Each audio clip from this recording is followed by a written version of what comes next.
40 years ago, I started my career servicing the manufacturing trade. My introduction to the factory was eye-opening. First, we went to engineering, walked over to automation, went into the research and metallurgical laboratory.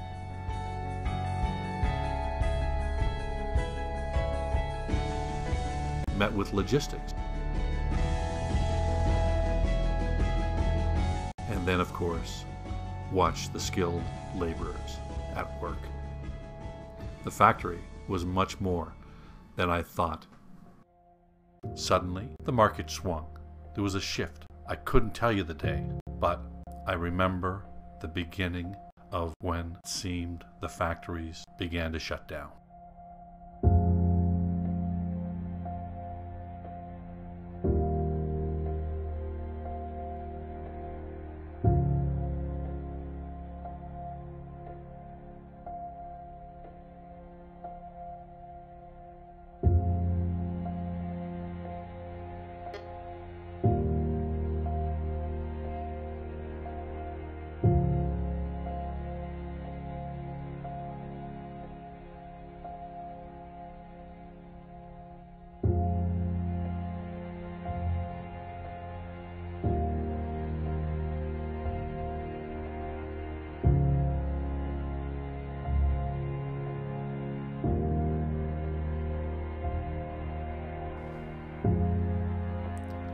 What do we tell our children when they ask, why don't we make that?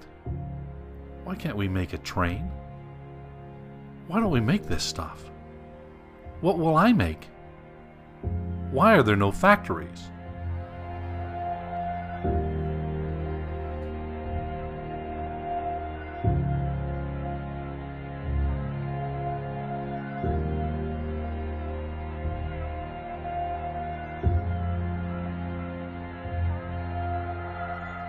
Most people are shocked to believe that there's no history when a factory shuts down. Suddenly, the information vanishes. How do we explain to our children what the cause of death was?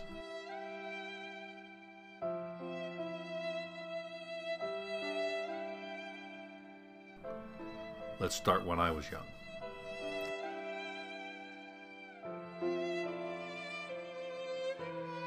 As a young person, I wanted to be engaged with the most advanced technology that was available, and therefore I thought I was pretty much going to be there forever. I knew the possibilities of advancement would be endless. This, for example, right here, this was a massive General Electric factory, which is now replaced by townhomes. Now in the region where we showed up for work, Roland, right? You feeling at home? I don't even recognize it, Bruce. It's been that long for you? I don't believe I've been down here since I left. So you recognize this building here? I recognize, yes. So this is the first building right here. And then, of course...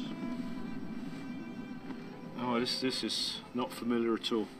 You don't remember, right? Nope. There's the driveway that you would have pulled into this driveway here. Was this where CARBOLOY used to be? Yep. Right there? My goodness. Yeah. I would not recognize it.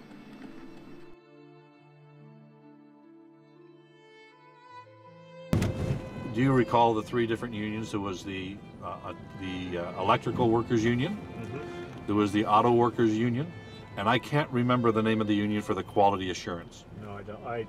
There was three different unions. Yeah, right? my perspective on the closure wasn't so much the unions, it was just the fact that GE saw aging products which they didn't want to be involved in, and GE wants to get into higher technology, more profitable products.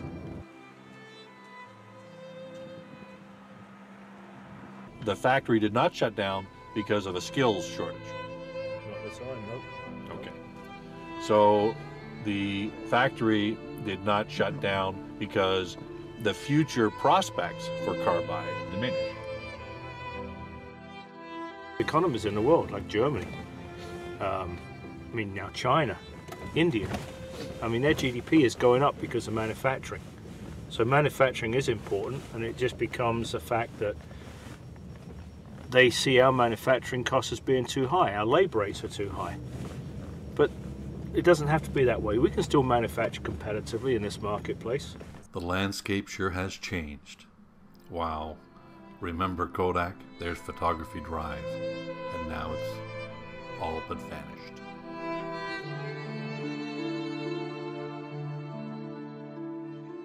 Until we understand the disease, we can't find the cure. Let's take this documentary to Humber College and discuss it with Professor Parveen Gill. Canadian economy, we think manufacturing, natural resources, and services. These are three main sectors on which our economy is based. The service sector is going up. It's a knowledge-based economy. More and more people are shifting from manufacturing to service sector. Why are we switching from manufacturing to services? It's bottom line, it's the profitability proposition. If companies can get something at comparative advantage from a low-cost country by putting factories there, that's what they care. Unfortunately, that's what they care. It sounds very much like globalization is a main cause of factories shutting down. What was the idea behind globalization? The idea of globalization was actually the necessity of the developed nations, including our south of the border. Like, it was the necessity of the developed nation. What was happening here, the level of standard of living was so high, it was already saturated. People were doing very well, companies were doing well, but if the domestic consumption is not there, definitely companies, they need to produce only to sell. They will not be just producing anything to dump into the ocean. They can't do that. So they need a market for those products. So these developed nations, they started looking at the proposition of opening up the markets in the developing countries. So this entire process of globalization was the necessity of the developed nations. Who wins with globalization? When they opened up, there was no looking back, and it's now bouncing back to them. They're losing on jobs, they're losing on factories, they're losing on manufacturing. This has been called a race to the bottom.